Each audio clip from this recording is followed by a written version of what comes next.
뭐 사자로 이해하든 모세로 이해하든 내 이름을 그에게 주었다라는 거죠. 그 안에 그에게 있다라는 거죠. 우리가 대사가 외국에 파병 갈 때 대사 이름으로 가는 게 아니라 그 왕의 그 나라의 그 통치권자의 이름으로 가는 거잖아요. 왕명을 가지고 가는 거죠. 그래서 그걸 내 이름으로 내 이름으로 왔다. 내 이름이 그에게 있다라는 거죠. 그래서 사자를 내 앞서 보내어 길에서 너를 보하여 내가 너를 예비한 곳이 이렇게 하느니 너희는 삼가 그 목소리를 청중하고 그를 노엽게 하지 말라. 그가 너희를 허물을 사하지 아니할 것은 내 이름이 그에게 있음이니라. 그래서 이 구절을 일반적으로는요 예수아로 이해하기도 합니다. 사자를 예수아. 그래서 예수아가 허물을 사할 권세를 가지고 있다. 예수아가 그래서 그분이 구속하신 분이다. 내 이름이 그에게 있음이니라. 이해합니다. 그래서 사자, 우리가 여호와의 사자 많이 등장하죠. 천사, 어떤 사자. 그래서 여호와의 사자가 여호와 이름으로 왔기 때문에 때로는 여호와다라는 표현도 하기도 해요. 근데 실제적으로 사자나 천사를 여호와라고 말하진 않잖아요. 여호와의 천사, 여호와의 사자, 하나의 심부름꾼으로 이해를 하죠. 그렇듯이 내 이름이 그에게 있다라는 것은 아버지의 뜻을 가지고 아들이 행하는 것, 그것을 내 이름으로 내 이름이 그에게 있다라고 이렇게 이해를 합니다. 5장 한번, 출애굽기 5장 23절.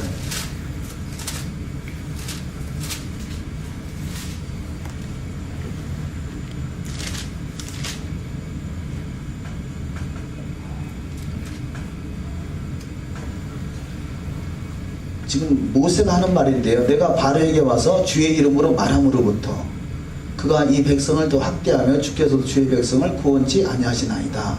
그래서 내가 바로에게 와서 주의 이름으로 말한다. 주의 이름으로 말한다라는 거죠. 이 모세가 자기 이름으로 말하는 것이 아니라 주의 이름으로 말하는 것이죠. 그래서 모세가 그 엄청난 권능이 나타나고 권세가 세워지시는 것은 주의 이름으로 말하기 때문인 거죠. 근데 모세가 주의 이름으로 말한다고 모세를 여호와라고 표현하지 않는단 말이에요. 주의 이름으로 그 아버지의 권세를 가지고 여호와의 권세를 가지고 말하는 것이고 또 아까 출애굽기 23장에서 말한 것 같이 바로 여호와의 이름이 그에게 있는 것, 그것을 사자라고 부르는 거죠. 한 나라의 그 대사도 그 나라의 왕의 이름으로 가는 거죠. 그래서 그만큼 중하게 여기는 것이고, 우리가 예를 들어서 중국의 대사를 파송하면 중국에 있는 그 대사관은 대한민국 법의 지배를 한단 말이에요. 대한민국 대사가 왕은 아니지만 왕의 그 위치에 서서 집행하기 때문에 그가 대사가 있는 땅은 바로 대한민국의 법을 통치를 받게 되고, 대사는 대한민국의 왕의 대연제로서 왕의 이름으로 사역을 하게 되는 거죠. 그렇듯이 예수님께서 바로 아버지가 내 안에, 내가 아버지 안에 있다는 것은 바로 아버지와 아들은 하나이기, 성경적으로 관적으로 하나이기 때문에, 그래서 하나의 목적을 가지고 하나의 뜻을 이루기 때문에 하나다. 그래서 부부는 하나다 그러잖아요. 한 뜻을 가지고 살기 때문에. 그래서 부부는 하나다. 우리가 교회를 한 교회 그러잖아요. 대전 메시아닉 교회가 대전에 몇 개 있느냐 할 때 하나밖에 없다. 근데 메시아닉 교회는 하나단 말이에요. 그런데 그 안에 여러 가지 지체가 있는 것이죠. 예를 들어서 성막은 하나예요. 근데 성막 안에 여러 가지 기물과 기구들이 있는 거죠. 이 기구들을 다 합쳐서 그냥 하나라고 하는 거죠. 하나의 성막. 그래서 한 나라, 메시아 왕국의 한 나라인데, 한 나라 안에는 수많은 사람들과 수많은 어떤 사역들이 있게 되는 거죠. 그걸 한 나라다 표현하는 거죠. 그래서 예수와 여호와 예수가 하나다라는 것은 바로 그 에아드의 개념에서, 통치의 영역에서 하나다. 그렇게 이해하시면 좋겠고요. 우리 아버지에 대해서 얘기하는 것은, 유대인들은 아버지라는 개념이 단지 육신의 아버지만 아버지가 아니라 이렇게 스승이나 중요한 리더, 조상들, 이런 분들을 아버지라는 표현으로 표현한다는 것입니다. 시간이 벌써 후딱 지났네요. 혹시 이제까지 한 말씀 중에 질문 있으시면 해주시고. 없어요. 그다음 이렇게 장책이에요. 감사합니다. 시간이 5분 지났습니다. 기도로 마치겠습니다. 저기 아론의 축도로 다 같이 마칩니다. 예배를 깨끗 아도나이 베이시네 야엘 아도나이 파나벨레카 이샤 아도나이 파나벨레카 비하신네카 하시며 여호와는 내게 복을 주시고 너를 지키시길 바랍니다. 여호와는 그 얼굴을 내게로 비추사 은혜 베푸시길 바랍니다. 여호와는 그 얼굴을 내게로 향하여 내사 평강 주시기를 원하노라. 아멘. 할렐루야. 하나님께 영광. 할렐루야.